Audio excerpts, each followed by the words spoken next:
గుండ్లకమ్మ నదిపై బ్రిడ్జి నిర్మాణానికి శంకుస్థాపన చేసిన ఎంపీ శ్రీకృష్ణ, ఎమ్మెల్యే జీవి ఆంజనేయులు.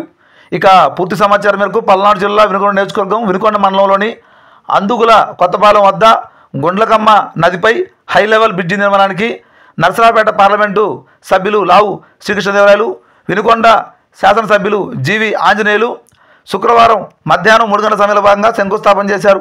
ఈ సందర్భంగా ఎంపీ మాట్లాడుతూ పార్లమెంటు పరిధిలో ప్రధానమంత్రి గ్రామ సడక్ యోజన ఆ పథకం ద్వారా 700 కిలోమీటర్ల రోడ్లు వేసేందుకు ప్రణాళిక సిద్ధం చేయడం జరిగిందన్నారు. వినుకొండ నియోజకవర్గంలో 100 కిలోమీటర్ల పైగా రోడ్డు నిర్మాణానికి అంచనా వేయడం జరిగిందన్నారు. ఈ పథకం ద్వారా కేంద్రం 60%, రాష్ట్ర ప్రభుత్వం 40% నిధులతో పనులు చేయడం జరుగుతుందని ఆయన పేర్కొనడం జరిగింది. అలానే ఎమ్మెల్యే జీవి ఆంజనేయులు మాట్లాడుతూ అందుగుల కొత్తపాలెం నాగిరెడ్డిపాలెం మధ్య గుండ్లకమ్మ హై లెవెల్ బ్రిడ్జికి సంబంధించి PMEGS పథకం ద్వారా 15.83 కోట్లతో నిర్మాణం చేపట్టినట్టుగా ఆయన పేర్కొన్నారు. ఈ కార్యక్రమంలో పలువురు నాయకులు తదితరులు పాల్గొనడం జరిగింది.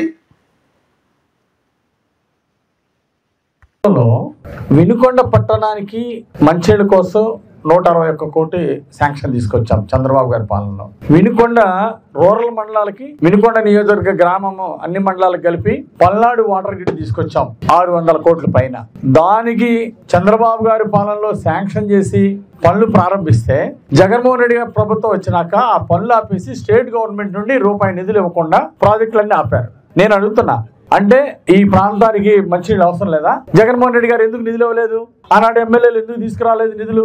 ఈ బ్రిడ్జి ప్రపోజల్ గత 5 సంవత్సరాల నుండి తెలుగుదేశం పరిపాలన ఉన్నప్పుడు ఈ బ్రిడ్జిలు ప్రపోజల్ పెట్టాం. మరి దురదృష్టవశాత్తు ప్రభుత్వం మారింది.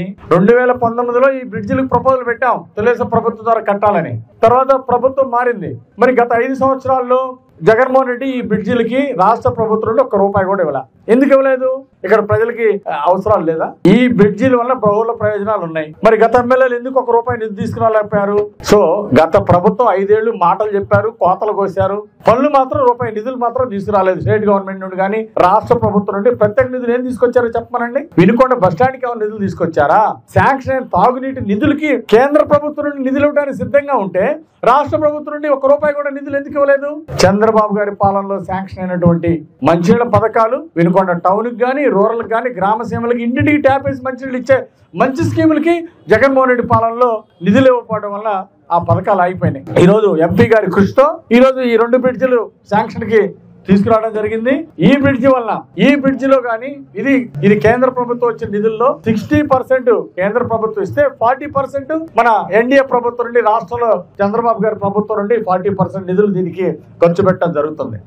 మరి ఈ విధంగా 40% నిధులు ఇచ్చినటువంటి చంద్రబాబు గారికి ప్రత్యేక ధన్యవాదాలు తెలియజేస్తూ మన ఎంపీ గారిని ఫర్దర్ గా కూడా వినుకొండ నియోజకవర్గానికి ఇంకా చాలా వెనుకబడిన ప్రాంతం, ఈ ప్రాంతం యొక్క అభివృద్ధికి ఇంకా చాలా రోడ్లు కావాల్సినవి ఉన్నాయి. తాగునీటి సమస్యలు పరిష్కరించడానికి మన జల్ జీవన్ మిషన్ నుండి ఇంకా ఎక్కువ నిధులు తీసుకురావాల్సినటువంటి ఆవశ్యకత ఉంది.